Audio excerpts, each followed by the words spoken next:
ಗುರುವಾಜ್ಞೆಯಂತೆ ಇವತ್ತಿನ ವ್ಯಾಖ್ಯಾನ ಪ್ರಾರಂಭ. ಗುರುವೇ ಸರ್ವಲೋಕಾನಾಂ ವಿಷಜೇ ಭವರೋಗಿಣಾಂ ನಿಧಯೇ ಸರ್ವವಿದ್ಯಾನಾಂ ಶ್ರೀ ದಕ್ಷಿಣಾಮೂರ್ತಯೇ ನಮಃ. ಸದಾಶಿವಸಮಾರಂಭಾಂ ಶ್ರೀ ಶಂಕರಾಚಾರ್ಯ ಮಧ್ಯಮಾಂ ಅಸ್ಮದಾಚಾರ್ಯಪರ್ಯಂತಾಂ ವಂದೇ ಗುರುಪರಂಪರಾಂ. ಓಂ ನಮೋ ಭಗವತೆ ವಿರಾಜೇಶ್ವರಾಯ. ಓಂ ಶ್ರೀ ಗಣೇಶಾಯ ನಮಃ. ಓಂ ಶ್ರೀ ಮಹಾಸರಸ್ವತ್ಯೈ ನಮಃ. ವಸುದೇವಸುತಂ ದೇವಂ ಕಂಸಚಾಣೂರಮರ್ದನಂ ದೇವಕೀ ಪರಮಾನಂದಂ ಕೃಷ್ಣಂ ವಂದೇ ಜಗದ್ಗುರುಂ. ಮೂಕಂ ಕರೋತಿ ವಾಚಾಲಂ ಪಂಗುಂ ಲಂಘಯತೆ ಗಿರಿಂ ಯತ್ಕೃಪಾತಮಹಂ ವಂದೇ ಪರಮಾನಂದಮಾಧವಂ. ನಾರಾಯಣಂ ನಮಸ್ಕೃತ್ಯ ನರಂ ಚೈವ ನರೋತ್ತಮಂ ದೇವೀಂ ಸರಸ್ವತೀಂ ವ್ಯಾಸಂ ತತೋ ಜಯಮುದೀರಯೇತ್. 15ನೇ ಅಧ್ಯಾಯ ಹೋದ ಸಲ 16ನೇ ಶ್ಲೋಕಕ್ಕೆ ಬಂದಿತ್ತು. The commentaries of acharyas was up to the 16th shloka of the 15th chapter Purushottama Yoga. That was completed last time. The 16th shloka, it was very interesting and a lot of confusion was there as different commentaries by commentators have explained about the definition of the kshara and akshara. This was told last time. Tvamivau purushau loke ksharascha evacha kshara sarvani bhutani kutastho kshara uchyate. ಸರ್ವಾಣಿ ಭೂತಾನಿ ಕ್ಷರಃ ಅಂತ ಭಗವಂತ ಹೇಳಿಬಿಟ್ಟು ಕೂಟಸ್ಥಃ ಅಕ್ಷರ ಉಚ್ಯತೆ ಅಂತ ಹೇಳ್ತಾ ಇದ್ದಾನೆ ಭಗವಂತ.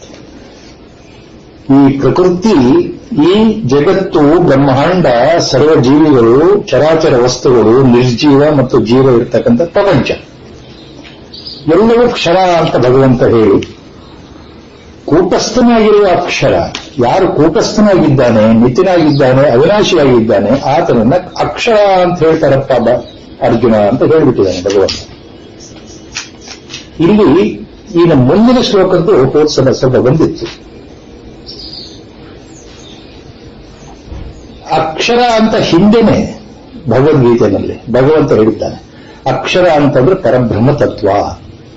ಯಾವುದಕ್ಕೆ ನಾಶವಿಲ್ಲವೋ, ಸದಾಕಾಲ ಅವಿನಾಶಿಯಾಗಿ, ಯಾವ ಬದಲಾವಣೆ ವಿಕಾರ ಹೊಂದದೆ, ಯಾವ ಉಪಾಧಿ ಇಲ್ಲದೆ, ಸರ್ವತಂತ್ರ ಸ್ವತಂತ್ರವಾಗಿ, ತಾನೇ ತಾನಾಗಿ, ಏಕಮೇವ ಅದ್ವಿತೀಯವಾಗಿ ಇರೋದು ಒಂದೇ ವಸ್ತು ಅಂತ ಸದಾ ಸ್ವಯಂ ಪ್ರಕಾಶವಾಗಿದೆಯಲ್ಲ, ಅದು ಅಕ್ಷರ ಅಂತ ವೇದಾಂತನೇ ಹೇಳುತ್ತೆ. ಅದು ಪರಬ್ರಹ್ಮ ಅಂತ ಹೇಳುತ್ತೆ. ಇಲ್ಲಿ ಈ 15ನೇ ಅಧ್ಯಾಯದಲ್ಲಿ ಅಕ್ಷರ ಶಬ್ದವನ್ನ ಇಲ್ಲಿ ಭಗವಂತ ಹೇಳ್ತಾ ಇರೋದನ್ನ ಆ ಮೂಲ ಅರ್ಥಕ್ಕೆ ಹೋಲಿಸಿಕೊಂಡ್ರೆ ಸ್ವಲ್ಪ ಎಲ್ಲೋ ಒಂದು ಕಡೆ ಸಂಶಯಗಳು ಬರುತ್ತೆ. ಯಾವುದು ಸರಿ, ಯಾವುದು ತಪ್ಪು ಅಂತ. ಅದಕ್ಕೆ ನಮ್ಮ ಗುರುದೇವರು ವ್ಯಾಖ್ಯಾನ ಬರೆದಿದ್ದಾರೆ. ಇದಕ್ಕೆ ಮುಂದಿನ 2 ಶ್ಲೋಕ ಸೇರಿಬಿಟ್ಟು ಬಹಳ ಸ್ಪಷ್ಟವಾಗಿ ಆಚಾರ್ಯ ಶಂಕರರು ಹೇಳಿದ್ದನ್ನೇ ಇನ್ನೂ ನಮಗೆ ಅರ್ಥ ಆಗಲಿ ಅಂತ ಗುರುದೇವರು ಹೇಳಿಬಿಟ್ಟಿದ್ದಾರೆ. ಇದು science of Bhagavadgita, the commentary given by our Gurudev is very very clear. There is no confusion. What is the commentary has given definition? Our Gurudev's words I am telling you. Our Gurudev says, in this 15th chapter, in this particular context, Lord is using akshara, this word, to denote the jiva, which is under influence of maya or illusion. He is very clear. Lord is using that word akshara here to refer to the jiva or jivatma, which is always bound under illusion. ಮಾಯೆಯಲ್ಲಿ ಮುಳುಗಿರ್ತಕ್ಕಂತಹ, ಮಾಯೆಯ ಅಧೀನದಲ್ಲಿರ್ತಕ್ಕಂತಹ ಜೀವ ಅನ್ನೋ ವಸ್ತು, ಜೀವಾತ್ಮ ಅನ್ನೋ ವಸ್ತು ಏನಿದೆಯೋ ಅವಿನಾಶಿಯಾಗಿದೆ, ನಿಜ. ಒಂದು ಜನ್ಮದಿಂದ ಮತ್ತೊಂದು ಜನ್ಮಕ್ಕೆ ಹೋಗ್ತಾನೇ ಇದೆ, ಅದೂ ನಿಜ. ಅದಕ್ಕೆ ಸಾವಿಲ್ಲ, ಅದೂ ನಿಜ. ದೇಹಕ್ಕೆ ಸಾವಿದೆ, ಶರೀರಕ್ಕೆ ಸಾವಿದೆ, ಅದಕ್ಕೆ ಮರಣ ಇಲ್ಲ, ಅದೂ ನಿಜ. ಆದರೆ ಈ ಜೀವ ಅಥವಾ ಜೀವಾತ್ಮ ಅನ್ನೋ ವಸ್ತು ಮೂಲದಲ್ಲಿ ನೋಡೋದಾದರೆ ಮಾಯೆಯಿಂದ ಆವರಿಸಲ್ಪಟ್ಟಿದೆ. ಮನ, ಬುದ್ಧಿ, ಅಹಂಕಾರಗಳಿಂದ ಸುತ್ತುವರೆದಿರತಕ್ಕಂಥ ಜೀವನಿಗೆ ಜೀವಾತ್ಮ. ಜೀವ ಅಂದ್ರೆ ಅದೇ ಅರ್ಥ.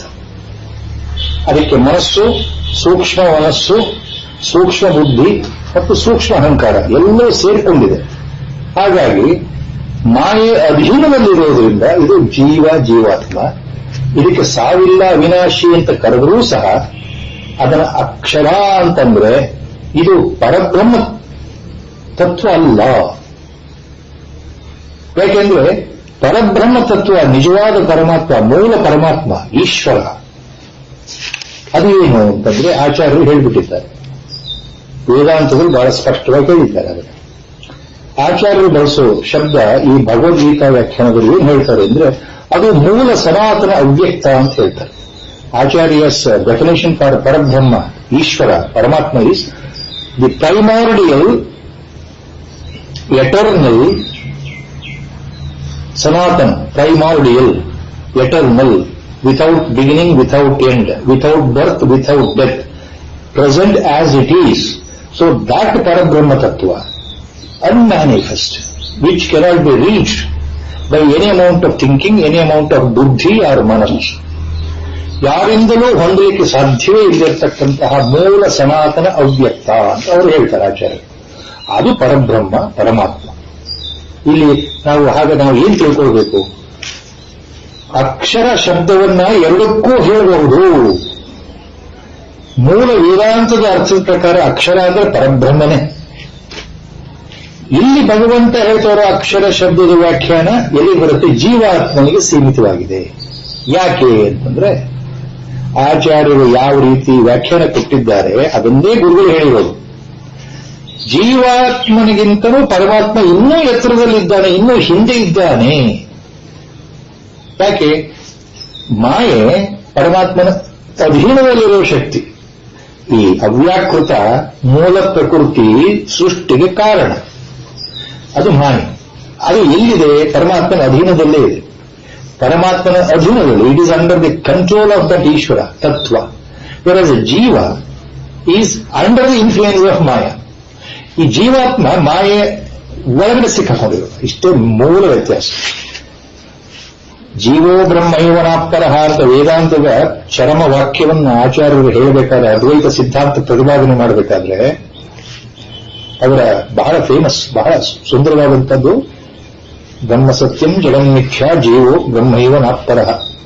ಅಲ್ಲಿ ವೇದಾಂತದ ಪ್ರಕಾರ ಅಲ್ಲೇನು ಆಚಾರ್ಯರು ಹೇಳ್ತಾ ಇದ್ದಾರೆ? ಜೀವ ಬೇರೆಯಲ್ಲ, ಪರಮಾತ್ಮ ಬೇರೆಯಲ್ಲ ಅಂತ ಹೇಳಿಬಿಟ್ರು. ಜೀವ ಬ್ರಹ್ಮ ಏವ ನ ಪರಹ ಅಂತ ಹೇಳಿಬಿಟ್ರು. ಬೇರೆ ಅಲ್ಲ, ಅದು ಬ್ರಹ್ಮವೇ ಆಗಿದೆ. ಜೀವ ಅನ್ನೋದು ಬ್ರಹ್ಮವೇ, ಅಂದ್ರೆ ಜೀವಾತ್ಮ ಅಂದ್ರೆ ಬ್ರಹ್ಮವೇ ಆಗಿದೆ ಅಂತ ಹೇಳಿದ್ರು. ಯಾವ ಅರ್ಥದಲ್ಲಿ ಹೇಳ್ತಾರೆ ಅಂದ್ರೆ ಜೀವಾತ್ಮ ಮಾಯೆಯಿಂದ ತಪ್ಪಿಸಿಕೊಂಡು ಈ ಮಾಯೆಯ ಆಟವನ್ನು ಹೊಡೆದಾಕಿ ಆವರಣವನ್ನು ಕತ್ತರಿಸಿ, ಮಾಯೆಯ ಎರಡು ಆವರಣ ಇದೆಯಲ್ಲ, ವಿಕ್ಷೇಪ ಮತ್ತು ಆವರಣ ಶಕ್ತಿ, ಅದರಿಂದ ಹೊರಗಡೆ ಬಂದು ಶುದ್ಧ ಸ್ವರೂಪದಲ್ಲಿ ಎಲ್ಲ ಉಪಾಧಿಗಳನ್ನು ತೆಗೆದುಹಾಕಿ ಶುದ್ಧ ಸ್ವರೂಪದಲ್ಲಿ ಜೀವ ನಿಂತುಕೊಂಡಾಗ ಅದು ಕೇವಲ ಶುದ್ಧ ಆತ್ಮಸ್ವರೂಪಿಯಾಗಿರುತ್ತೆ. ಆ ಅರ್ಥದಲ್ಲಿ ಜೀವ ಮತ್ತು ಬ್ರಹ್ಮ ಎರಡು ಒಂದೇ. ಉಪಾಧಿಗಳನ್ನ ಬಿಟ್ಟರೆ ಜೀವ ಆತ್ಮನೇ ಆಗ್ತಾನೆ, ಆ ಪರಮಾತ್ಮನೇ ಆಗ್ತಾನೆ ಅಂತ ಅಲ್ಲಿ ಹೇಳಿದರು. ಸೂತ್ರ ಭಾಷೆಗಳಲ್ಲಿ ಅದನ್ನು ಬಹಳ ವಿವರವಾಗಿ ಹೇಳಿದ್ದಾರೆ, ಉಪನಿಷತ್ ಭಾಷೆಗಳಲ್ಲಿ ಬಹಳ ವಿವರವಾಗಿ ಹೇಳಿದ್ದಾರೆ. ಹಾಗೆ ಇದನ್ನ ನಾವು ಸರಿಗೆ ಯಾಕೆ ಅರ್ಥ ಮಾಡ್ಕೊಳ್ಬೇಕು ಅಂದ್ರೆ ಇಲ್ಲಿ ಹೇಳ್ತಾ ಇರೋ ಶಬ್ದ ಭಗವಂತ ಆ ಅರ್ಥದಲ್ಲಿ ಹೇಳ್ತಾ ಇಲ್ಲ. ಅಕ್ಷರ ಅಂತಂದ್ರೆ ಈ ಜೀವಾತ್ಮನಿಗೆ ಸಂಬಂಧಪಟ್ಟಾಗಿ ಹೇಳ್ತಾ ಇರೋದು. ಮುಖ್ಯವಾಗಿ ನಾವು ತಿಳ್ಕೊಳ್ಬೇಕಾಗಿರೋದು ಮೂರು. ಅದು ಸ್ಥೂಲದಲ್ಲಿ ಅರ್ಥ ಆಗಬೇಕು ಅಂದ್ರೆ ಮುಂದಿನ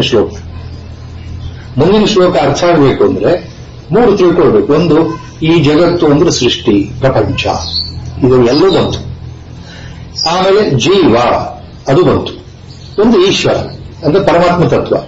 ಸೊ ಪ್ರಪಂಚ ತತ್ವ, ಜೀವ ತತ್ವ, ಪರಮಾತ್ಮ ತತ್ವ ಅಂತ ಮೂರನ್ನು ನಾವು ಲೆಕ್ಕ ಹಾಕೊಂಡ್ರೆ ಪ್ರಪಂಚ ಅನ್ನೋದು ಇವತ್ತಿದ್ದು ನಾಳೆ ಹೋಗುವಂಥದ್ದು, ನಾಶವಾಗುವ, ಅದು ಕ್ಷರ. ಜೀವ ಅದಕ್ಕೆ ಒಂದು ರೀತಿ ನಾಶ ಇಲ್ಲ. ಯಾಕೆ? ಈ ದೇಹ ಮರಣ ಹೊಂದಿದ್ರೆ ಇನ್ನೊಂದು ದೇಹಕ್ಕೆ ಹೋಗುತ್ತೆ, ಆ ದೇಹ ಮರಣ ಹೊಂದಿದ್ರೆ ಇನ್ನೊಂದು ದೇಹಕ್ಕೆ ಹೋಗುತ್ತೆ. ಸೊ ದ ಜೀವಾತ್ಮ, ಸಬ್ಟಲ್ ಬಾಡಿ, ಲಿಂಗ ಶರೀರ, ಸೂಕ್ಷ್ಮ ಶರೀರ, ಬೇರೆ ಬೇರೆ all different nomenclatures in Vedanta. It travels from one body to one body after death. So there is no death for Jiva. There is no death for Linga Sharira or Sukshma Sharira or subtle body. In that sense it is Akshara. In that sense it is Akshara. Because it is almost Parabrahma Tattva only, but under still influence of Maya. That is why it is got stuck up in the cycle of samsara. Gurudev is very clear on this. What Acharya says, same thing he mentions.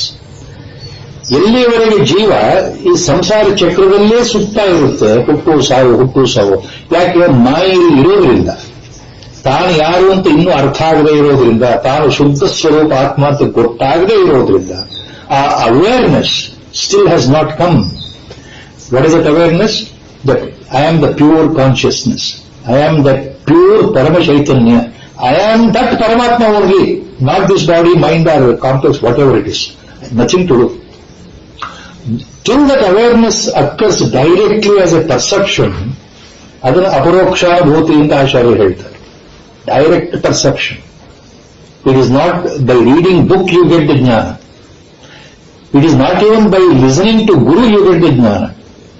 You should be aware of yourself by your own efforts, and it will emanate in your own heart, in the cave of the heart.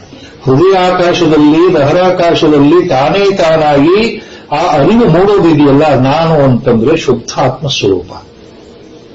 ಅದು ಬರೋವರೆಗೆ ಜೀವ ಸುತ್ತನೇ ಇರುತ್ತೆ. ಎಲ್ಲಿ? In the cycle of death and ಬರ್ತ್.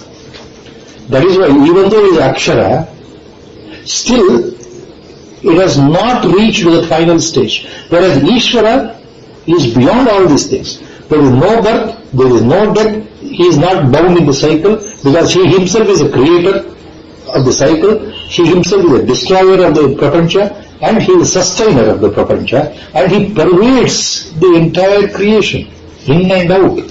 ಪರಮಾತ್ಮ ತತ್ವ ಯಾಕೆ ಎಲ್ಲಕ್ಕಿಂತ ಉತ್ತಮ ಅಂದ್ರೆ, ಸೃಷ್ಟಿ ಮಾಡೋದರ ಜೊತೆಗೆ ಸೃಷ್ಟಿಯಲ್ಲಿ ತಾನೇ ತಾನಾಗಿ ಹಾಸುಹೊಕ್ಕಾಗಿ ಎಲ್ಲ ಕಡೆ ಪರಮಾತ್ಮ ತತ್ವವೇ ಇದೆ. ಹೊರಗಿನ ದೃಶ್ಯವನ್ನು ಕಳೆದು ಹಾಕಿದರೆ ಉಳಿಯೋದು ಎಸೆನ್ಸ್ ಯಾವುದು? ಪರತತ್ವ. ಹೋಲ್ ಥಿಂಗ್ ಇಸ್ ಪರಮಾತ್ಮ ಇನ್ ಎಸೆನ್ಸ್, ದ ಕೋರ್.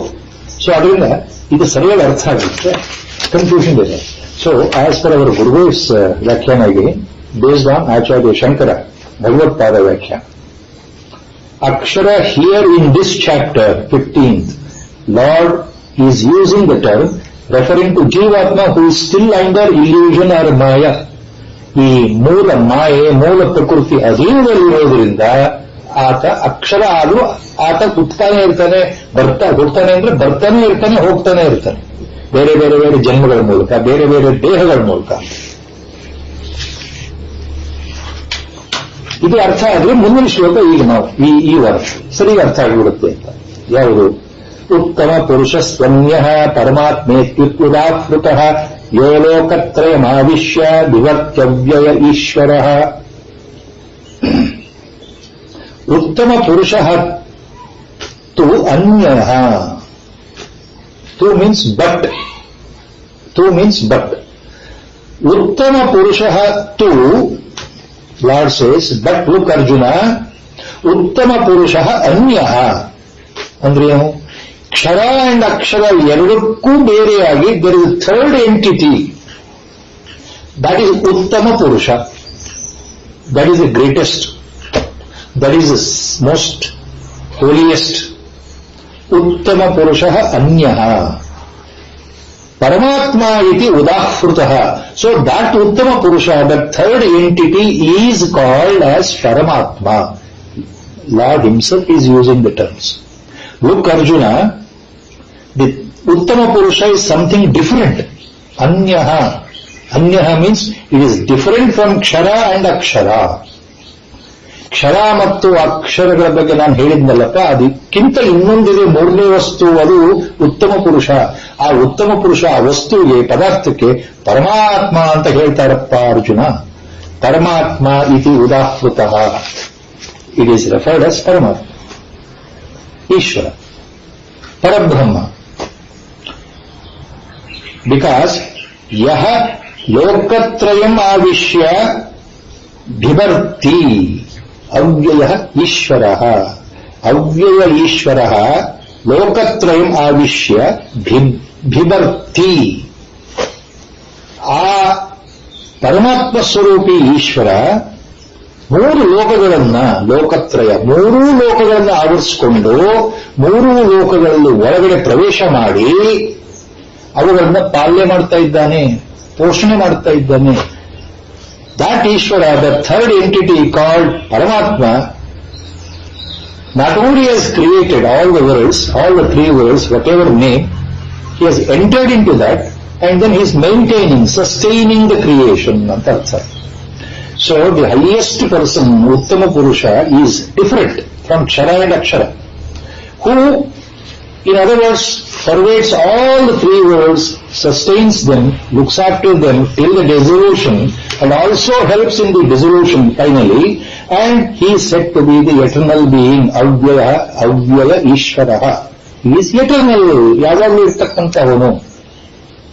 ಕ್ಷರ ಅಕ್ಷರಕ್ಕಿಂತ ಆತ ಉತ್ತಮ ಅಂತಂದ್ರೆ ಇಲ್ಲಿ ಪರತತ್ವ, ಮಾಯೆಯನ್ನು ಅಧೀನದಲ್ಲಿ ಇಟ್ಟುಕೊಂಡಿರ್ತಕ್ಕಂಥ ಪರತತ್ವ ಇಲ್ಲಿ ಈಶ್ವರ, ಪರಮಾತ್ಮ ಈಶ್ವರ. ಹಾಗಾದ್ರೆ ಜೀವಾತ್ಮ ಏನು? ಜೀವಾತ್ಮ ಅಕ್ಷರ. ಕ್ಷರ ಅಂದ್ರೆ ಏನು? ಈ ದೇಹ ಪ್ರಪಂಚ, ಈ ದೇಹಾದಿಗಳು, ಶರೀರಾದಿಗಳು, ಈ ನಮ್ಮ ಕಣ್ಣಿಗೆ ಕಾಣತಕ್ಕಂತಹ ದೃಶ್ಯ ವಸ್ತುಗಳು, ಚರ ಮತ್ತು ಅಚರ, ಇವೆಲ್ಲವೂ ಕ್ಷರ ಅಂದ್ರೆ ಇವತ್ತಿದ್ದು ನಾಳೆ ಹೋಗುವಂಥದ್ದು. ಪರಮಾತ್ಮ ಮಾತ್ರ ಬೇರೆನೇ ಇದ್ದಾನೆ. ಯಾಕೆ? ಆತ ಸರ್ವಜ್ಞ. ಆಗ ಶ್ರೀಮನ್ನಾರಾಯಣ, ಆತನೇ ವಾಸುದೇವ. ಇದೆಲ್ಲ ವ್ಯಾಖ್ಯಾನ ಆಚಾರ್ಯ ಭಗವತ್ಪಾದರು ಕೊಡ್ತಾ ಇದ್ದಾರೆ. ಪರಮಾತ್ಮ ಇತಿ ಉದಾವೃತಃ ಅವ್ಯಯ ಈಶ್ವರ ಲೋಕತ್ರಯಂ ಆವಿಶ್ಯ ಅನ್ನೋದಕ್ಕೆ ಆಚಾರ್ಯರು ಹೇಳೋ ಮಾತು. ಆತನನ್ನು ನಾವು ವಾಸುದೇವ ಅಂತೇವೆ, ಶ್ರೀಮನ್ನಾರಾಯಣ ಅಂತೇವೆ. ಅಂದ್ರೆ ಯಾವ ಹೆಸರಿನಲ್ಲೂ ಕರೀಲಿ, ಪರಮಾತ್ಮ ಪರಮಾತ್ಮ, ಆತನೇ ಈಶ್ವರ. ಸರ್ವಶಕ್ತ, ಸರ್ವಜ್ಞ, ಸದಾಕಾಲ ಇರತಕ್ಕಂಥವನು, ಅವಿನಾಶಿಯಾಗಿರತಕ್ಕಂಥವನು. ಆತನನ್ನ ಸೇರೋದಾಗ್ಲಿ, ಆತನ ಬಗ್ಗೆ ಚಿಂತನೆ ಮಾಡೋದಾಗ್ಲಿ ಮನಸ್ಸಿಗೆ ಸಾಧ್ಯ ಇಲ್ಲ, ಮಾತುಗಳಿಗೆ ಸಾಧ್ಯ ಇಲ್ಲ ಅನ್ನೋ ಅರ್ಥ. So he is that absolute, eternal, uncomprehendable, unimaginable, totally invisible, ಮೂಲ ಸನಾತನ ಅವ್ಯಕ್ತ. ಉತ್ತಮ ಪುರುಷಸ್ತು ಅನ್ಯಃ ಪುರುಷಸ್ತ್ವನ್ಯಃ ಇತಿ Smith.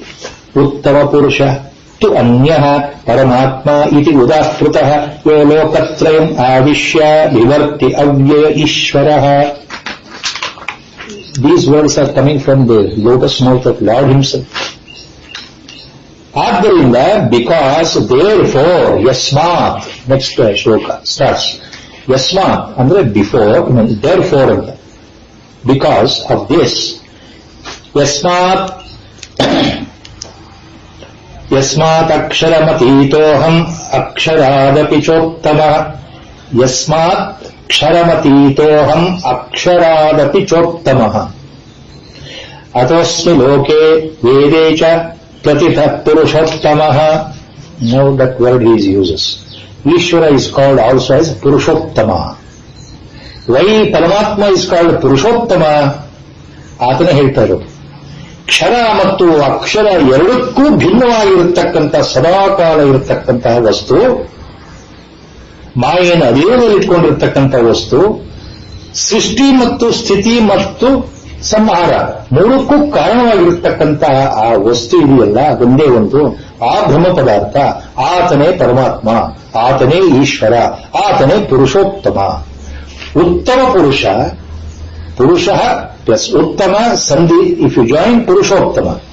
Purushottama if you split it means ಉತ್ತಮ ಪುರುಷ. He is a better entity ಅನ್ನೋ ಅರ್ಥ, ಕಲೋಕ್ವಿಯಲ್ ಲ್ಯಾಂಗ್ವೇಜ್. ಬೆಟರ್ ಅಂತಂದ್ರೆ better than the earlier two which I explained to you, Arjuna. Purushottama, the better personality or the entity is beyond Akshara.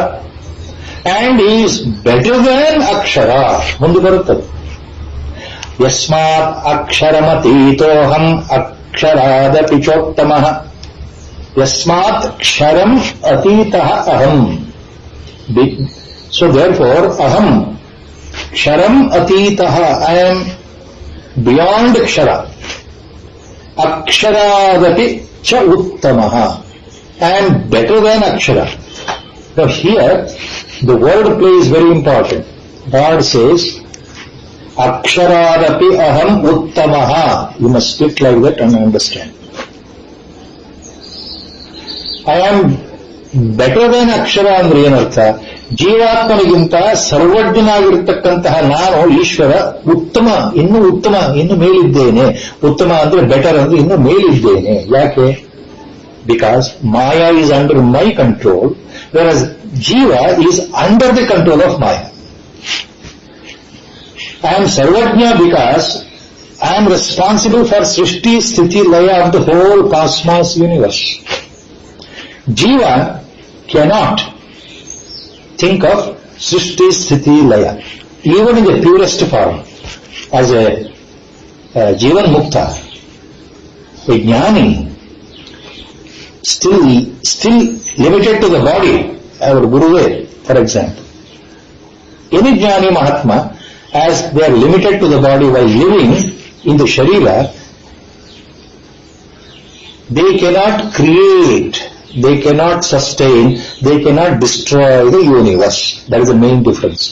ಜ್ಞಾನಿಗೂ ದೇಹದಲ್ಲಿರ್ತಕ್ಕಂತಹ, ಶರೀರದಲ್ಲೇ ಇರತಕ್ಕಂತಹ ಮಹಾಜ್ಞಾನಿಗೂ ಪರಮಾತ್ಮನಿಗೂ ಏನು ವ್ಯತ್ಯಾಸ ಅಂದ್ರೆ, ಒಂದು ವ್ಯತ್ಯಾಸ ಇದೆ ಅಂತ ವೇದಾಂತ ಹೇಳುತ್ತೆ. ಏನಪ್ಪ ವ್ಯತ್ಯಾಸ? ಜ್ಞಾನಿ ಬೇರೆ ಅಲ್ಲ, ಪರಮಾತ್ಮ ಬೇರೆ ಇಲ್ಲ. ಅದು ಶತಸಿದ್ಧ. See, you understand these subtle things. Jnana is in no way different from Paramatma. Tattvamasi. He himself is Paramatma. But in what way the difference is there? Vedanta is subtly says. As long as the Jnana is identified into limited body consciousness, as long as he is a body form, Sharira iro tanaka ಮುಕ್ತನಾಗಿರತಕ್ಕಂತಹ, ಜೀವನ್ ಮುಕ್ತನಾಗಿರತಕ್ಕಂತಹ ಪರಮಜ್ಞಾನಿ ಅಲ್ಲಿ ಒಂದು ಮಿತಿ ಇದೆ. he is under some limitation. The limitation is the body itself. ಶರೀರ itself is a limitation. So ಮಹಾಜ್ಞಾನಿ ಪರಮಾತ್ಮ ಸ್ವರೂಪನೇ ಸರಿ, ಆದ್ರೆ ಅಲ್ಲಿ ಒಂದು ಮಿತಿ ಇದೆ. ಏನು ಮಿತಿ? ಪರಮಾತ್ಮ ಸ್ವರೂಪಿ ಜ್ಞಾನಿ ಶರೀರದಲ್ಲಿರೋ ತನಕ ಆ ಶರೀರಕ್ಕೆ ಸಂಬಂಧಪಟ್ಟಿರೋದ್ರಿಂದ ಸೃಷ್ಟಿ ಸ್ಥಿತಿ ಲಯಕ್ಕೆ ಕಾರಣ ಆಗಲಿಕ್ಕೆ ಸಾಧ್ಯವಿಲ್ಲ. There is a point to understand correctly. ಪರಮಾತ್ಮ ಅಂತ ಯಾವ ತತ್ವವನ್ನು ನಾವು ಹೇಳ್ತೇವೆ ಬಾಯಿಂದ, ಕಣ್ಣಿಗೆ ಕಾಣದೇ ಇರತಕ್ಕಂಥ ತತ್ವ, ಅದು ಎಲ್ಲದಕ್ಕೂ ಕಾರಣ. ಯಾವುದು?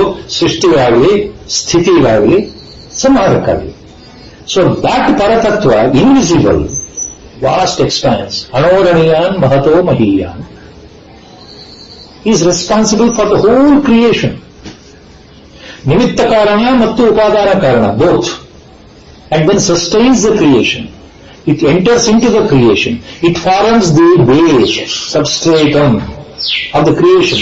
It can remain independent without the creation, but the creation cannot remain independent without Brahma Tattva. Very simple. ಪರಮಾತ್ಮ ಸೃಷ್ಟಿ ಇಲ್ಲದೇ ಇರಬಹುದು. ನಿರಾಕಾರ, ನಿರಾಲಂಬ ತತ್ವ, ಎಲ್ಲೂ ಅವಲಂಬನೆ ಇಲ್ಲ, ಯಾರ ಮೇಲೂ ಡಿಪೆಂಡೆನ್ಸ್ ಇಲ್ಲ. He is all by himself free, sarvatantra, swatantra, sarvajnatva. Lord can remain, Paratattva can remain, Parabrahma can remain, Ishvara can remain without creation. Nothing will happen. Whereas the creation cannot remain without Paratattva, because Parabrahma is the base of the creation itself. ಎಲ್ಲ ಕಡೆ ಸೃಷ್ಟಿ ಒಳಗೆ ಹೊರಗೆ ಪರಮಾತ್ಮನೇ ತುಂಬಿಕೊಂಡಿದ್ದಾನಲ್ಲ, ಅನಿರ್ವಚನೀಯವಾಗಿ, ಅಗೋಚರನಾಗಿ ಆ ಚೈತನ್ಯ ಎಲ್ಲ ಕಡೆ ಇದೆಯಲ್ಲ, ಅದನ್ನು ಜ್ಞಾನಿಗಳು ನೋಡ್ತಾರೆ ತಮ್ಮ ದಿವ್ಯ ದೃಷ್ಟಿಯಿಂದ. ಅವರಿಗೆ ಅರ್ಥ ಆಗುತ್ತೆ. ನಮ್ಮಂತ ಪಾಮರರಿಗೆ, ಅಜ್ಞಾನಿಗಳಿಗೆ ಅದು ಗೊತ್ತಾಗಲ್ಲ. ಎಷ್ಟು ಕಿವಿಯಿಂದ ಕೇಳಿದ್ರೂ ಅರ್ಥ ಆಗಲ್ಲ. ಆದ್ರಿಂದ ಉಪನಿಷತ್ತು ಇದನ್ನು ಮೊದಲೇ ಹೇಳ್ಬಿಟ್ಟಿದೆ, ಸರ್ವಂ ಕಲ್ವಿದಂ ಬ್ರಹ್ಮಂ, ಬ್ರಹ್ಮ ಅಂತ. ಸರ್ವಂ ಕಲ್ವಿದಂ ಬ್ರಹ್ಮ ಅಂತ ಯಾಕೆ ಹೇಳ್ತು ಅಂದ್ರೆ, ಇದೆಲ್ಲವೂ ಪರಮಾತ್ಮನೇ ಅಂತ ಹೇಳಿದ ಉದ್ದೇಶನೇ ಅದು. ಸೊ ಈ ಜ್ಞಾನಿ in a limited sense cannot be the creator. So that is the main difference. That is a small difference. Otherwise, Jnani, Paramatma, they are nothing, one and the same. One and the same. Same Paramatma is Jnani himself. Because Jnani has understood, he has become aware of his own Swaswarupa, his own reality. The reality is I am Parabrahma Tattva only. That reality has been understood. So, Lord says, Yasmat Aksharamatoham, Yasmat Ksharamatoham, Aksharaadapi Chottama. Compare, I am different from Akshara and I am better than Akshara. Compared to Jiva, I am better. Because Jiva is still under illusion, Maya. I am not under illusion. But Jiva, when it comes out of illusion, it becomes a jnani. ಅದೇ ಜೀವ ಜ್ಞಾನಾವಸ್ಥೆ ಯಾವಾಗ ಬರ್ಕೊಳ್ಳುತ್ತೆ, ಮಾಯೆಯಿಂದ ಹೊರಗೆ ಬಂದಾಗ. ಅಂದ್ರೆ ಒಳಗಡೆ ಇರುವ ಆತ್ಮ ತಾನಾಗಿ ಗುರುಕೃಪೆಯಿಂದ ಆ ಸ್ವರೂಪ ದರ್ಶನ ಆದಾಗ when the jiva really knows in reality what it is, that means Maya is cut, then it becomes Paramatma Swarupa only.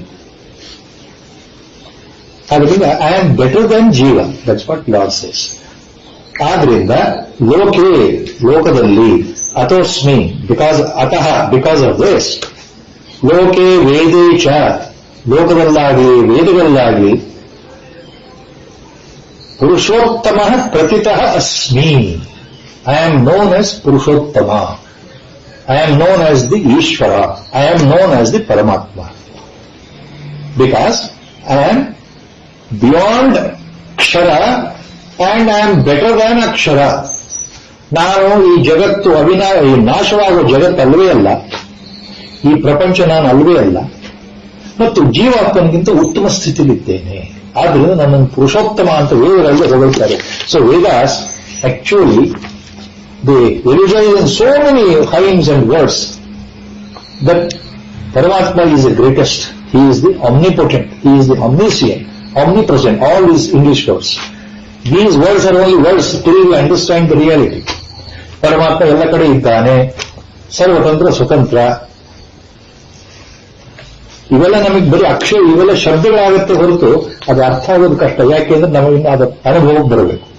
ಅನುಭವಕ್ಕೆ ಬಂದಾಗ ಜೀವಾತ್ಮ ದೃಷ್ಟಿ ಹೋಗಿ ನಾವು ಆತ್ಮಸ್ವರೂಪರಾಗಿ ನಿಂತ್ಕೊಂಡ್ಬಿಡ್ತೀವಲ್ಲ, ನಮಗೂ ಅವಾಗ ಪರಮಾತ್ಮನಿಗೂ ಯಾವ ವ್ಯತ್ಯಾಸ ಇಲ್ಲ. ಇದನ್ನೇ ಹಿಂದೆ ಭಗವಂತ ಇದೇ ಭಗವದ್ಗೀತೆಯಲ್ಲಿ ಈ ದೃಷ್ಟಿ, ವಿಶಾಲವಾದ ದೃಷ್ಟಿ, when the jiva loses the influence of Maya and becomes highly enlightened or becomes eliminated, when the same jiva inside the body becomes eliminated, knows its reality, then what happens? That jiva will know that everything is Vasudeva. Lord himself says, Vasudeva Sarvamiti Samahatma Sudurlabha. Such a rare Mahatma is difficult to find, Arjuna. Vasudeva Sarvam Iti. ಪ್ರತಿಯೊಂದು ಪರಮಾತ್ಮೇ ಈ ರೂಪದಲ್ಲಿದೆ ಅಂತ ಯಾರಿಗೆ ಅರ್ಥ ಆಗಿದೆಯೋ ಅವನು ಮಹಾತ್ಮ ಅಂತ ಹೇಳ್ಬಿಟ್ಟಿದ್ದಾನೆ ಭಗವಂತ. ಸೊ ನೆಕ್ಸ್ಟ್ ಶ್ಲೋಕ. ಯೋ ಮಾಮೇವ ಸಮ್ಮೂಢೋ ಜಾನಾತಿ ಪುರುಷೋತ್ತಮಂ ಸ ಸರ್ವವಿದ್ ಭಜತಿ ಮಾಂ ಸರ್ವಭಾವೇನ ಭಾರತ. ದಿಸ್ ಶ್ಲೋಕ is not that difficult, very easy to comprehend. ಏನು? ಯಹ ಮಾಂ ಏವ ಅಸಮ್ಮೂಢಃ ಪುರುಷೋತ್ತಮಂ ಜಾನಾತಿ. ಮಾಂ ಏವ ಪುರುಷೋತ್ತಮಃ ಇತಿ ಅಸಮ್ಮೂಢಃ ಯಹ ಜಾನಾತಿ. ಯಹ ಅಸಮ್ಮೂಢಃ ಜಾನಾತಿ. So split and make a sentence like that. ಯಾವ ಅಸಮ್ಮೂಢರು ಅಂದ್ರೆ ಯಾವ ವಿವೇಕಿಗಳು, ದೋಸ್ illuminated people. Asammudha means viveki, person with a discerning, contemplative nature who has understood his own reality. He is asammudha. Opposite sammudha, aviveki. So Lord says, such a asammudha, such a viveki, such a knowledgeable person, such a wise person, and such a illuminated person, such an enlightened person. In other words, ಅಸಮ್ಮೂಢ ಅಂದ್ರೆ ಜ್ಞಾನಿ ಅಂತ. ಯಾವ ಅಸಮ್ಮೂಢ ಅಥವಾ ಜ್ಞಾನಿ ಮಾಂ ಪುರುಷೋತ್ತಮ ಏವ ಜಾನಾತಿ, ನಾನೇ ಆ ಪರಮ ಪುರುಷೋತ್ತಮ ಅಂತ ತಿಳ್ಕೊಳ್ತಾನೋ, ಅನುಭವಿಸ್ತಾನೋ, ಅರ್ಥ ಮಾಡ್ಕೊಳ್ತಾನೋ, ಅರ್ಥಕೊಳ್ತಾನೋ. When a wise man ultimately realises that I am that Purushottama, he experiences directly Mameva Janati, Purushottama Janati. When he experiences that, ಅವಾಗ ಏನಾಗುತ್ತೆ, such a jnani, such a wise man, such a knowledgeable man, such a illuminated person, such a enlightened person, ಯಾರೇ ಇರಬಹುದು, ಅಂತಹ ಮಹಾಪುರುಷ, ಸಂತ ಪುರುಷ, ಅಂತಹ ಜ್ಞಾನಿ ಸರ್ವವಿದ್ ಭಜತಿ ಮಾಂ ಸರ್ವಭಾವೇನ Bharata. Bharata, look Arjuna. Bharata is a word to Arjuna. Look Arjuna, such a wise man becomes sarvavit, sarvajna. He becomes sarvavit. And bhajati mam sarvabhavena. Sarvabhavena bhajati mam. Sarvabhavena mam bhajati. Take out the sentence. So a person who realizes that I am the Purushottama, andre, when a person reaches the enlightenment, when he becomes realized, he understands that Lord, God, Ishvara, Paramatma, Parabhrahma Tattva, Parabrahma, whatever name, he is the only one reality. He is the only one reality, nothing else. Nothing else. There is nothing. Vasudeva Sarvam Iti. He understands that point. Everything is Vasudeva. Everything is Paramatma anta. Yavartali. The core meaning in the heart he realizes the concept. Not the outer upadhi, the inner ಚೈತನ್ಯ, ಈ ಜಗತ್ತಿನಲ್ಲಿ ಇರತಕ್ಕಂತಹ ಅವ್ಯಕ್ತ ಚೈತನ್ಯ ಏನಿದೆಯೋ ಎಲ್ಲ ಪ್ರಾಣಿಗಳಲ್ಲಿ, ಎಲ್ಲ ಮನುಷ್ಯರು ಇರತಕ್ಕಂಥ ಅದು ಒಂದೇ ಚೈತನ್ಯ ಇದೆಯಲ್ಲ, it is pulsating. Because of the chaitanya the life is continuing. So that he becomes sarvavit. ಅವನು ಎಲ್ಲವನ್ನೂ ತಿಳ್ಕೊಂಡಂಗೆ ಆಗ್ಬಿಟ್ನಲ್ಲ. ಸ ಸರ್ವವಿತ್ ಭಜತಿ ಮಾಂ ಸರ್ವಭಾವೇನ ಭಾರತ. ಸೊ ಸರ್ವಭಾವೇನ ಭಜತಿ ಮಾಂ, ಯಾವಾಗಲೂ ನನ್ನ ಬಗ್ಗೆನೇ ಯೋಚನೆ ಮಾಡ್ತಾನೆ, ನನ್ನ ಬಗ್ಗೆನೇ ಆರಾಧನೆ ಮಾಡ್ತಾನೆ, ನನ್ನನ್ನೇ ಆರಾಧಿಸ್ತಾನೆ, ನನ್ನ ಬಿಟ್ಟು ಬೇರೆ ಚಿಂತೆ ಇರಲ್ಲ. ಅಂತಹ ಜ್ಞಾನಿಗೆ, ಅಂತಹ ವ್ಯಕ್ತಿಗೆ ಎಲ್ಲಿ ನೋಡಿದ್ರು ಪರಮಾತ್ಮನೇ ದರ್ಶನ ಆಗ್ತಾ ಇರ್ಬೇಕಾದ್ರೆ ಮನಸ್ಸಿನಲ್ಲಿ, ಒಳಭಾವದಲ್ಲಿ ಪರಮಾತ್ಮನ ಬಿಟ್ಟು ಬೇರೆ ಯೋಚನೆ ಬರೋಕ್ಕೆ ಸಾಧ್ಯನೇ ಇಲ್ಲ ಜ್ಞಾನಿಗೆ ಅಂತ. That means what he means here. The commentaries are very unanimous and clear. Lord says, such a jnani sarvabhavena mam bhajati. He worships me with total devotion. Bhajati mam. That means he becomes a pure devotee by himself. He becomes parabhakta himself. He becomes ananya bhakta himself. So a jnani becomes a bhakta himself. ಇಲ್ಲಿ ಭಗವಂತ ಹೇಳ್ತಾ ಇರೋ the core point is a ಜ್ಞಾನಿ always remains a ಭಕ್ತ. So the ಭಕ್ತಿ and ಜ್ಞಾನ, as earlier said in Vedanta, they are two faces of the same coin. In core meaning there is no difference. A real ಜ್ಞಾನಿ is a real ಭಕ್ತ, a real devotee is ಅನನ್ಯ ಭಕ್ತ, and ಅನನ್ಯ ಭಕ್ತ, a real devotee is a real ಜ್ಞಾನಿ. Ultimate, in the final analysis. Ultimate, in the beginning, a devotee may start his sadhana or his bhakti yoga, his aradhana, anusthana, that I am different from God. I am the servant of God. ಮೊದಲು ಭಕ್ತನಿಗೆ ಆ ಭಾವ ಇರಬಹುದು. ಆಚಾರ್ಯರು ಹೇಳೋ ಮಾತಿದೆ ಏನು, ನಾನು ಭಕ್ತ, ಭಗವಂತ ಸರ್ವಶಕ್ತ, ಆತ ಸರ್ವಜ್ಞ, ನಾನು ಅಲ್ಪಜ್ಞ, ನಾನು ಒಬ್ಬ ಕೇವಲ ಮಾನವ ಶರೀರಧಾರಿಯಾಗಿರ್ತಕ್ಕಂಥ, ನಾನು ಬೇರೆ ಭಗವಂತ ಬೇರೆ ಅಂತ ಇರಬಹುದು. So the bhakti yoga may start in dvaita mode only, as our Gurudev used to say all the time. Our sadhana normally starts with dvaita, with duality mode only. But finally when it becomes highest yoga of bhakti, the duality will vanish. ಕೊನೆಯ ಹಂತದಲ್ಲಿ ಭಕ್ತ ಮತ್ತು ಪರಮಾತ್ಮನ ಸಂಬಂಧ ಒಂದೇ ಆದಾಗ ಭಕ್ತ ಬೇರೆ ಪರಮಾತ್ಮ ಬೇರೆ ಅನ್ನೋದು ಹೊರಟೋಗುತ್ತೆ. That happens in the end, final stage. So best example to explain this is as given in the life history biography extensively given of Ramakrishna Paramahamsa and Vivekananda, his closest disciple. It is always said, Ramakrishna Paramahamsa always used to be in the trance mode, in the duality mode of worshipping, extolling, cajoling, talking with Bhadrakali, Divine Mother in the form of Kali appeared to be duality. He was projected as the greatest bhakta of Kali. Kali ಮಾತೆಯ ಅನನ್ಯ ಭಕ್ತರು ರಾಮಕೃಷ್ಣರು ಅಂತ ಒಂದು ಲೆಕ್ಕ. ಅವರಂಥ ಭಕ್ತರೇ ಇಲ್ಲ. ಕಾಳಿ ಮಾತೆ ಜೊತೆಗೆ ಸಂವಾದ ಮಾಡ್ತಿದ್ದಾಗಲಿ, ಅವರು ದಿನ ರಾತ್ರಿ ಮಾತಾಡ್ತಾ ಇದ್ದಿದ್ದಾಗಲಿ ಎಲ್ಲವೂ ಅವ್ರು ಹೇಳ್ಕೊಂಡಿದ್ದಾರೆ. ಅಮ್ಮ ತಾಯಿ ಜೊತೆ ನಾನು ಮಾತಾಡ್ತಾ ಇದ್ದೆ, ಎಲ್ಲವನ್ನೂ ಕೇಳ್ತಾ ಇದ್ದೆ, ತಾಯಿ ದರ್ಶನ ಕೊಡ್ತಾ ಇದ್ಲು ನನಗೆ ಅಂತ. ಅದು ನೋಡೋದಕ್ಕೆ ಏನನ್ಸುತ್ತೆ ಅಂದ್ರೆ ದ್ವೈತ ಭಾವ ಅನ್ಸುತ್ತೆ. But inside he was the greatest jnani. ಇದನ್ನು ಯಾರು ಹೇಳ್ತಾರೆ? Outwardly he appeared to be a greatest devotee. Inside he was a greatest jnani of Advaita siddhi. Vivekananda himself has explained this point.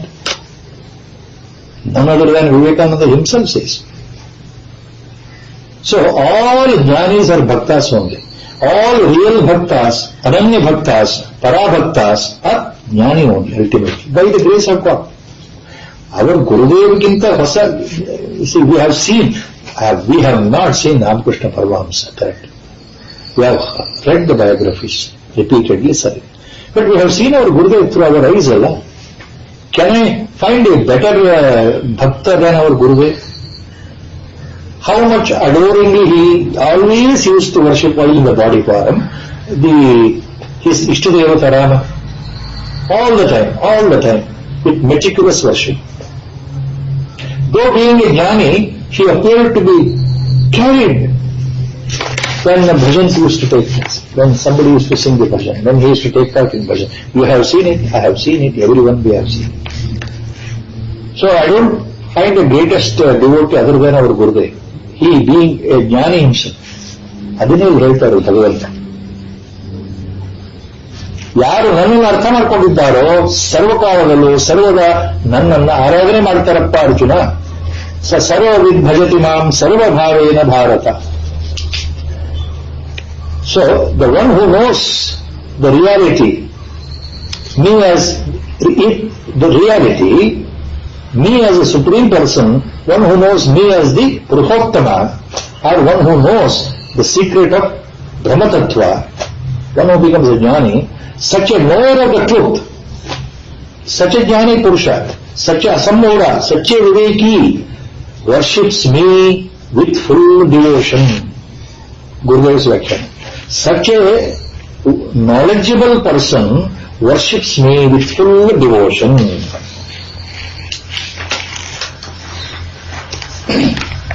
So, this is the end point in the 15th chapter. And to conclude that, finally he says, Lord says, Iti gushyatamam shastram idam uktam mayanagha etad buddhva buddhiman syat krutakrutyascha bharata. Iti gushyatanam shastram idam uktam mayanagha. Maya uktam anagha. Anagha means, look Arjuna, you are a sinless fellow. ಪಾಪ ಇಲ್ಲದೇ ಇರತಕ್ಕಂತಹ ನೀನು ನಿಷ್ಪಾಪಿಯಾಗಿರತಕ್ಕಂಥ ಅರ್ಜುನ ಅಂತ ಅರ್ಥ. Anagha, the one who has not committed sin ಅಂತ definition meaning. Lord is calling Arjuna as Anagha. Look Anagha, sinless Arjuna, my dear friend, iti guhyatamam idam shastram uktam maya. ಈ ಅತ್ಯಂತ ರಹಸ್ಯವಾದಂತಹ, ಗಂಭೀರವಾದಂತಹ, ಗೋಪನೀಯವಾದಂತಹ ಗುಹ್ಯ, ರಹಸ್ಯದಲ್ಲಿ ರಹಸ್ಯವಾಗಿರ್ತಕ್ಕಂಥ ಈ ಶಾಸ್ತ್ರ ನನ್ನಿಂದ ನಿನಗೆ ಹೇಳಲ್ಪಟ್ಟಿತು. ಮಯಾ ಉಕ್ತಂ. So this advice was given to you by me, Arjuna.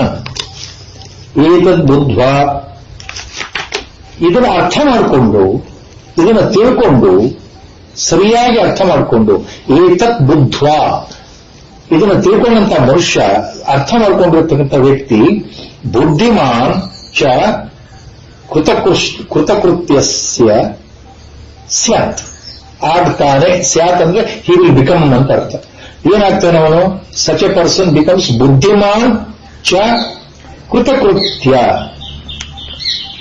ಬುದ್ಧಿಮಾನ್ and ಕೃತಕೃತ್ಯ ಎರಡು ಅರ್ಥ. ಇದನ್ನು ಅರ್ಥ ಮಾಡ್ಕೊಂಡಿರ್ತಕ್ಕಂಥವನು, ಈಗ ನಾನು ಮೇಲೆ ಹೇಳಿದಂಥ ವಿಷಯವನ್ನು ತಿಳ್ಕೊಂಡವನು ಬುದ್ಧಿವಂತನೂ ಆಗ್ತಾನೆ, ಕೃತಕೃತ್ಯನೂ ಆಗ್ತಾನೆ. Our Gurudev was very fond of the word Kutakrutya. Kutakrutya word means, in simple, the one who has done everything in life, there is nothing else to perform, nothing else to perform, nothing else to achieve, nothing else to obtain ಅಂತ ಅರ್ಥ.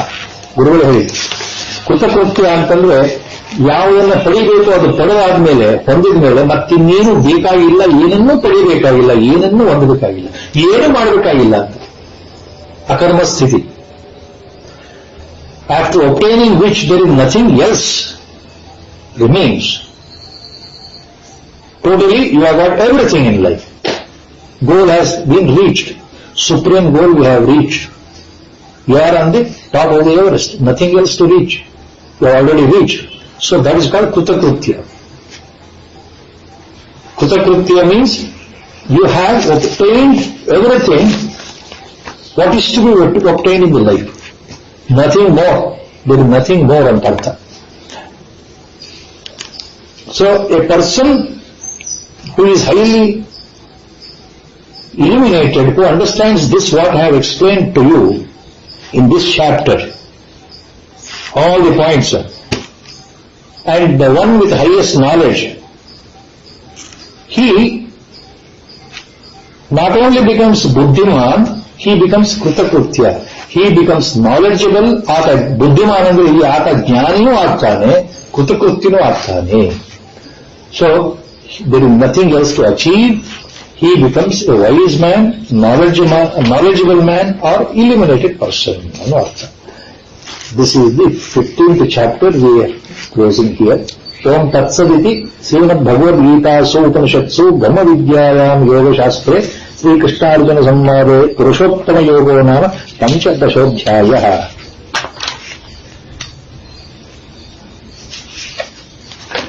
Now next is 16th ಅಧ್ಯಾಯ, 16th chapter being commenced.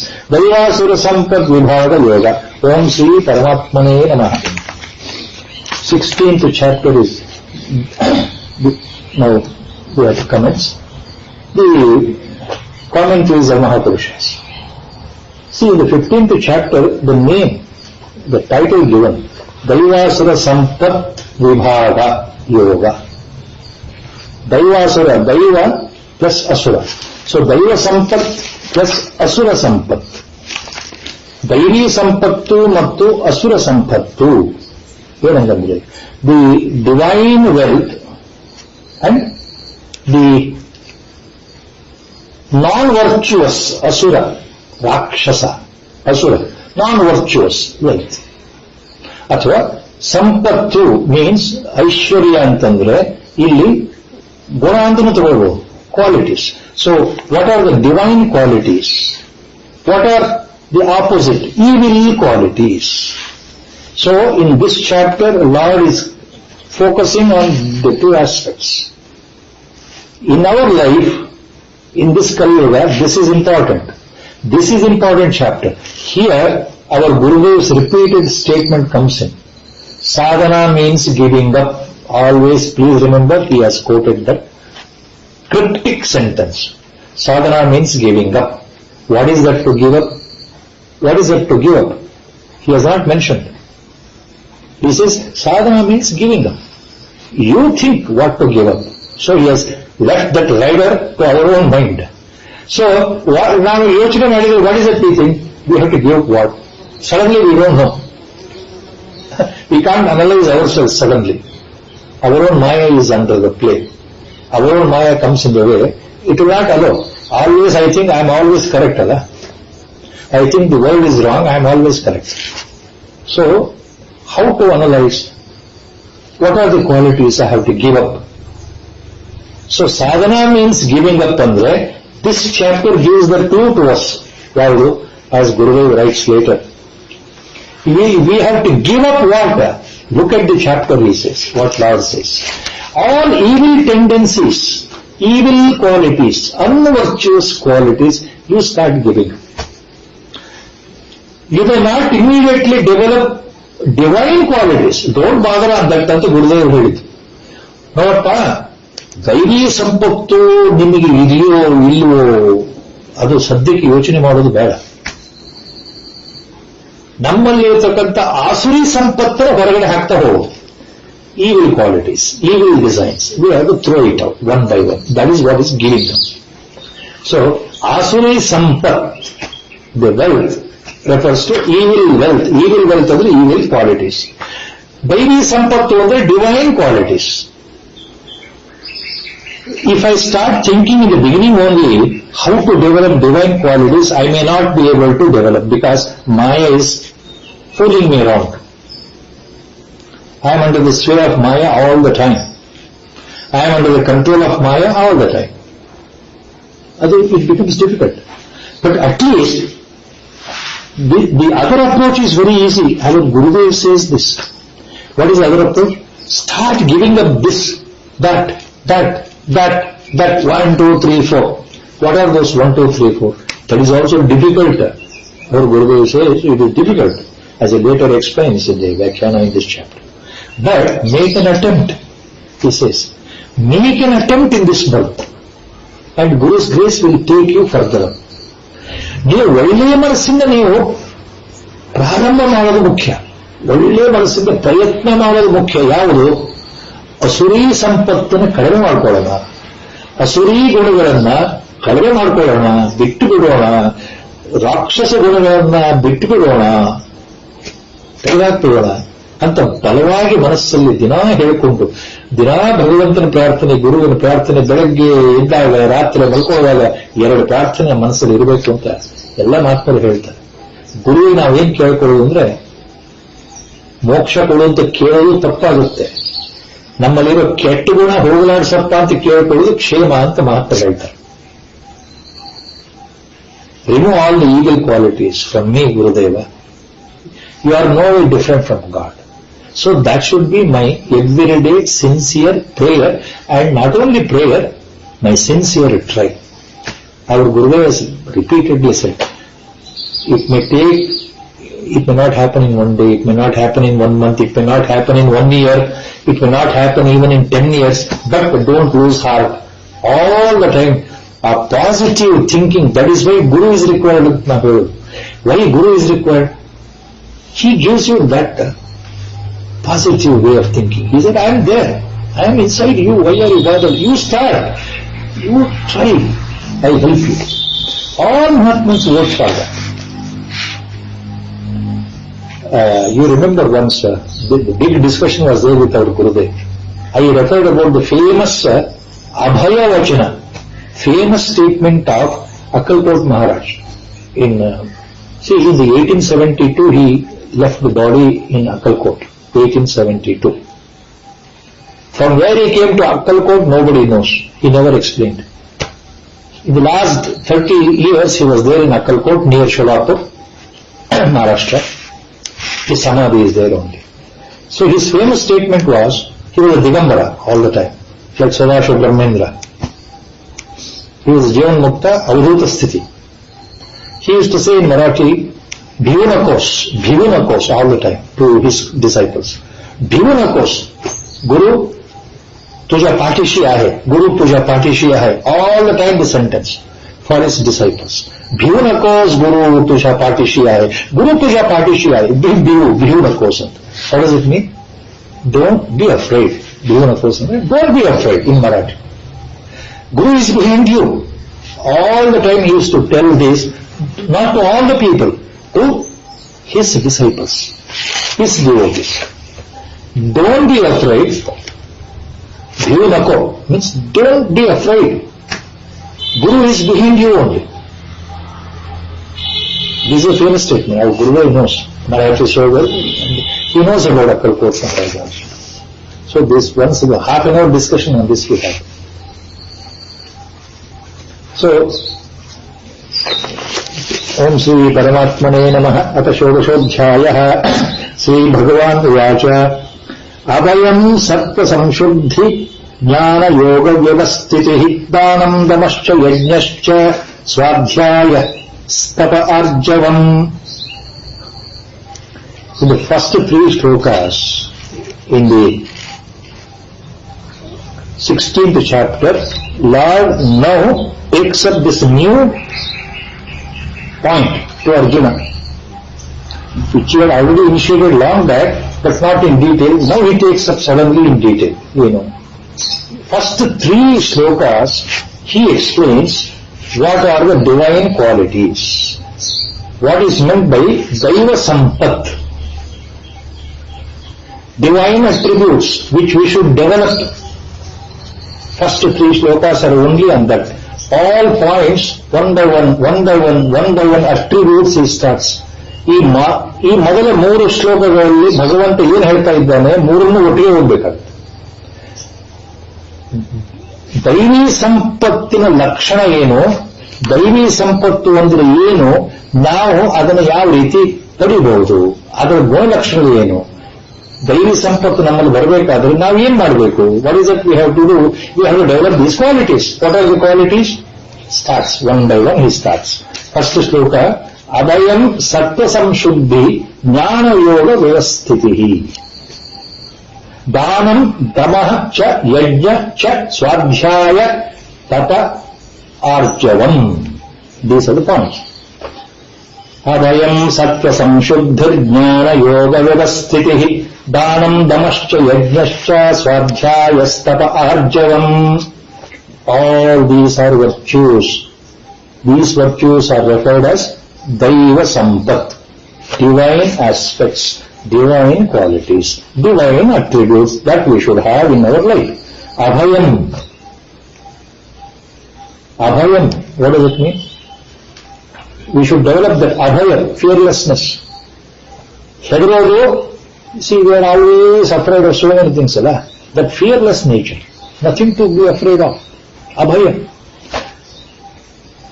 Sattva Samshuddhi, our Sattva Guna should increase.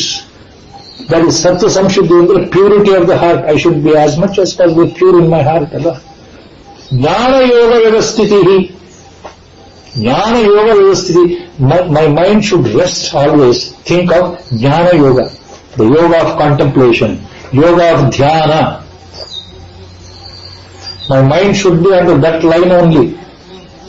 Not that all qualities should come in the same individual at the same time. These are different qualities, attributes, coming under the heading of Daiva Sampattu.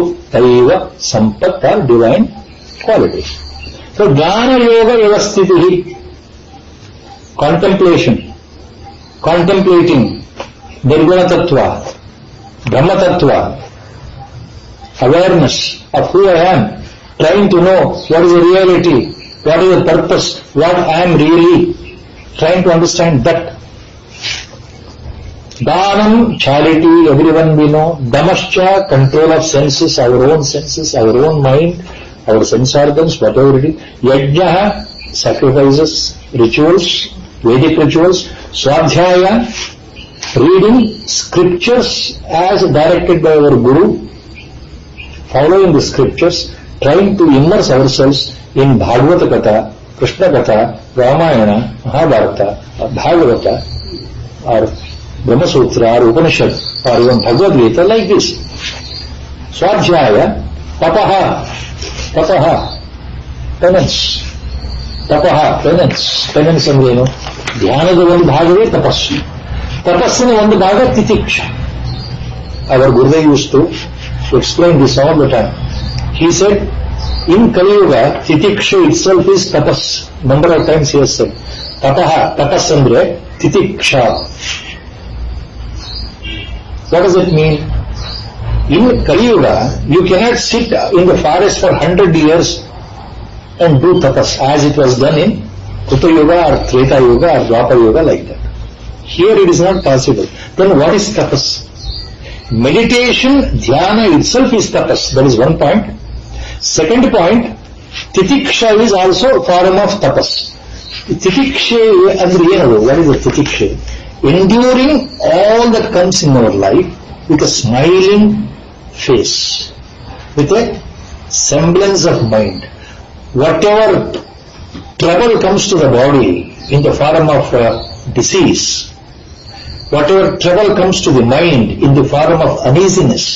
So, ಮನಸ್ಸು ಮತ್ತು ಬುದ್ಧಿಗೆ ಬರತಕ್ಕಂಥ ವ್ಯಾಧಿಗಳು, ಅವುಗಳನ್ನ ಸಮಚಿತ್ತವಾಗಿ ಸಹಿಸಿಕೊಂಡು ಅವುಗಳನ್ನ ನೋಡ್ತಾ ಮನಸ್ಸನ್ನ ಬಿಗಿ ಹಿಡಿಕೊಂಡು ಅಲುಗಾಡದಿರುವುದು ತಿತಿಕ್ಷ.